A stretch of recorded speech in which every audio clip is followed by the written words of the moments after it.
বন্ধুরা সবাই কেমন আছো? দেবলীনাস লাইফস্টাইলে সকলকে স্বাগত জানাই। গরম তো পড়েছে, কিন্তু মুখ তো আর মানে না। বিভিন্ন রকম নতুন নতুন খাবার খেতে সবারই ভালো লাগে, এবং একটু রসিয়ে কষিয়ে খাওয়া মানে হচ্ছে বাঙালিয়ানা পরিচয় পায়, তাই না? তো দেখো, আমি এখন রান্না করবো এঁচোড় চিংড়ি। এঁচোড়টাকে প্রথমে সিদ্ধ করে রাখা আছে। এঁচোড় আর আলু একসাথে সিদ্ধ করেছি নুন হলুদ দিয়ে। দেন তারপর আমি স্কিপ করে গেছি, তেল দিয়েছি, তেলের যে জিরে আর তেজপাতা ফোড়ন দিয়েছি। দিয়ে আমি যেগুলো চিংড়ি মাছ নুন হলুদ মাখিয়ে রেখে দিয়েছিলাম, চিংড়ি মাছগুলো যেহেতু বড় বড়, আমি একটু পিস পিস করে দেবো, হ্যাঁ, যাতে সবার পাতে পড়ে 2-3টে করে, ঠিক আছে? তো সবারই প্রিয় চিংড়ি মাছ, আশা করি সবারই ভালো লাগে। তো এঁচোড়ও তো সবার প্রিয়। এঁচোড় হচ্ছে সিজনাল, এখনও সিজন আছে, এরপরে কাঁঠাল হয়ে গেলে তখন আমরা ফল হিসাবে খেয়ে নেবো, তাই তো? কিন্তু দেখো বন্ধুরা, আমি চিংড়ি মাছগুলোকে একটু পিস পিস করে দিচ্ছি করে। এবার আস্তে আস্তে মশলাগুলো দেবো, আস্তে আস্তে মশলাগুলো আমি দেবো। দেখো, প্রথমে করছে হচ্ছে একটা পেস্ট করেছিলাম, পেঁয়াজ টমেটো পেঁয়াজ আদা দিয়ে আমি একটা পেস্ট করেছি। আর 2-4 কোয়া রসুন দিতে পারো, ঠিক আছে? এবার যারা রসুন খাও না, অপশনাল, রসুন না দিলে দেবে না, কিন্তু একটু একটু টেস্টের জন্য। আদা রসুন টমেটো পেঁয়াজ একটা পেস্ট বানিয়ে আমি এটার মধ্যে দিয়ে দিলাম, ঠিক আছে?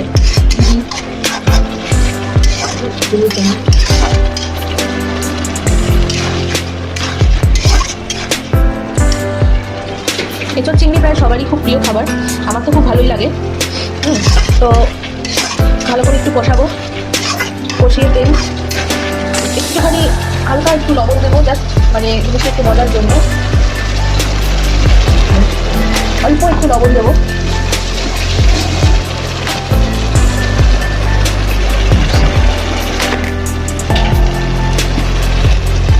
রান্না করতে আমার ভালোই লাগে, আর বিভিন্ন রকম নতুন নতুন রান্না খেতে তো সবারই ভালো লাগে, করতেও ভালো লাগে।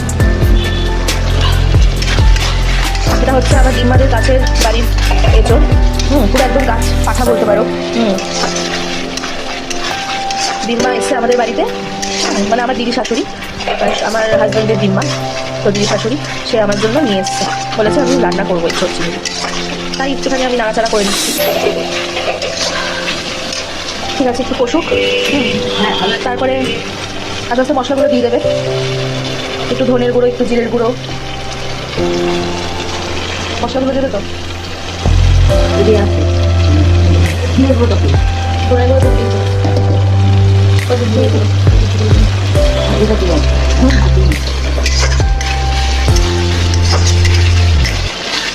দেখো, ধনের গুঁড়ো দিয়ে দিল এই 1.5 চামচের মতন ধনের গুঁড়ো।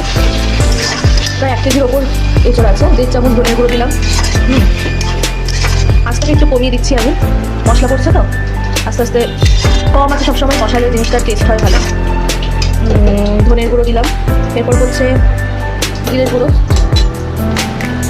মোটামুটি 1.5 চামচের মতন জিরের গুঁড়ো। জিরের গুঁড়োটা ধনের গুঁড়োতে একটু বেশি লাগে, হ্যাঁ।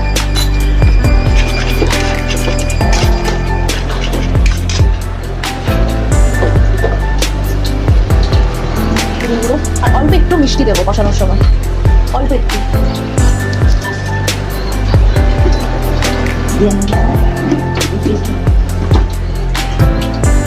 বন্ধুরা, চিনি একটু দিয়েছি, হালকা মিষ্টি, বেশি অত মিষ্টি ভালো লাগে না।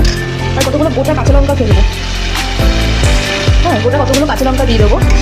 হ্যাঁ, আমার মেয়ে আবার ঝাল খেতে পারে না, ওর ছোটো বাচ্চা আছে বাড়িতে, 4 বছর, তো তার জন্য আমি গোটা কাঁচা লঙ্কা ফেলে দিই। যারা যারা পারবে পেস্ট করে নেবে, যে পেস্টটা বানিয়েছিলাম পেঁয়াজ আদা রসুনে, তার সাথেই তোমরা কাঁচা লঙ্কা পেস্ট করে নিতে পারো, ঠিক আছে বন্ধুরা?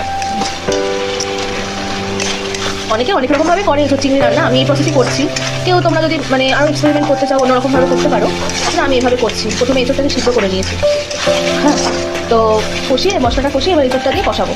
দেন আমি গরম জল দেবো, ঠিক আছে? দেখো, কাঁচা লঙ্কা ফেলে দিলাম 3-4টে কাঁচা লঙ্কা ফেলে দিলাম। এবার সুন্দর করে কষাবো, আস্তে একটু হালকা মিডিয়াম আঁচে রেখেছি, মিডিয়াম আঁচেই কষাচ্ছি।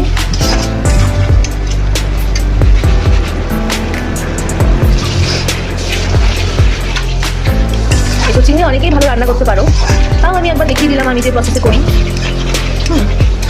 আমাকে দিম্মা যেভাবে শিখিয়েছে যে প্রসেসটা, সেটাই আমি অ্যাপ্লাই করছি, ঠিক আছে?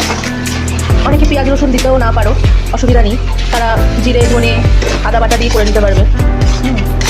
আর যেটা নিরামিষ সেটা একটু হালকা মিষ্টি মিষ্টি হলে ভালো লাগে। আর আমি একটুখানি যেমন পেঁয়াজ রসুন দিয়ে করছি সেহেতু মানে একটু ঝাল ঝাল কষানো কষানো একটু ভালো লাগবে। এবার এঁচড়গুলো আমি আস্তে আস্তে দিয়ে দেবো, এঁচড়গুলোকে এবার কষাবো। ঠিক আছে বন্ধুরা,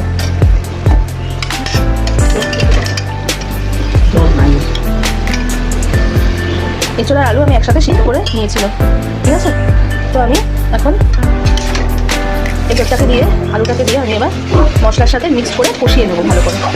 এঁচড়টার মধ্যে যেহেতু নুন আছে আমি আর নুন দিচ্ছি না, নুন তো আগেই মিক্স করা আছে।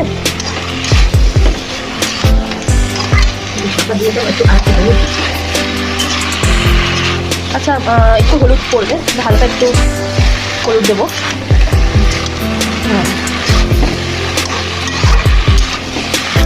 আর একটু লবণ পড়বে হালকা।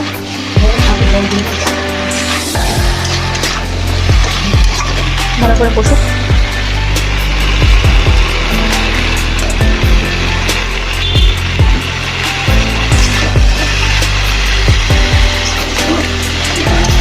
আসলে ভিডিওটা একটুখানি ইয়ে হবে, মানে কাঁপছে যেহেতু আমি বাঁ হাতে ধরে আছি আর রান্নাটা করছি।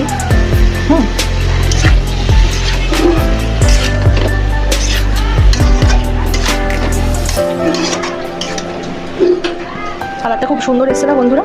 দেখে নাও কালারটা, বেশ একটু হলুদ হলুদ লালটে লালটে ভাব এসছে। তারপরে আমি একটুখানি ঢেকে দিলাম। ঠিক আছে, ঢেকে একটু মশলাটা একটুখানি মজুক, এঁচড়টার সাথে মশলাটা ঢুকুক, তারপরে দেন আমি গরম জল দেবো। বন্ধুরা আমি ঢাকা খুলে নিয়েছি, দেখো ঢাকা যে দিয়ে রেখেছিলাম, এবার আমি কিছুটা গরম জল ফুটিয়ে নিয়েছি। হ্যাঁ, এটা আমি এবার দিয়ে দেবো।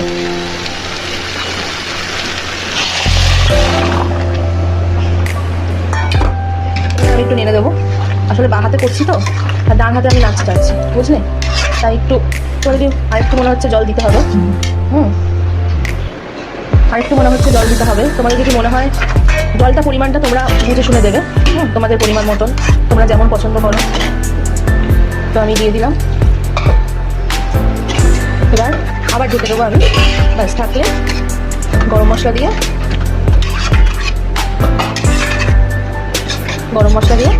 ফুটে উঠলে গরম মশলা দিয়ে নামিয়ে দেবো, হয়ে যাবে আমার এসব চিংড়ি রান্না। ভীষণ সহজ। ঠিক আছে, তো আজকে এই পর্যন্তই। ঠিক আছে, আমি ঢাকা দিয়ে ফুটতে দিই। Tata, good bye. আপনাদের যদি বন্ধুরা এই রান্নাটা ভালো লেগে থাকে তাহলে অবশ্যই লাইক কমেন্ট করতে ভুলবেন না। আর কারা কিভাবে রান্নাটা করেন এঁচোড় চিংড়ি অবশ্যই জানাবেন। ওকে, টাটা।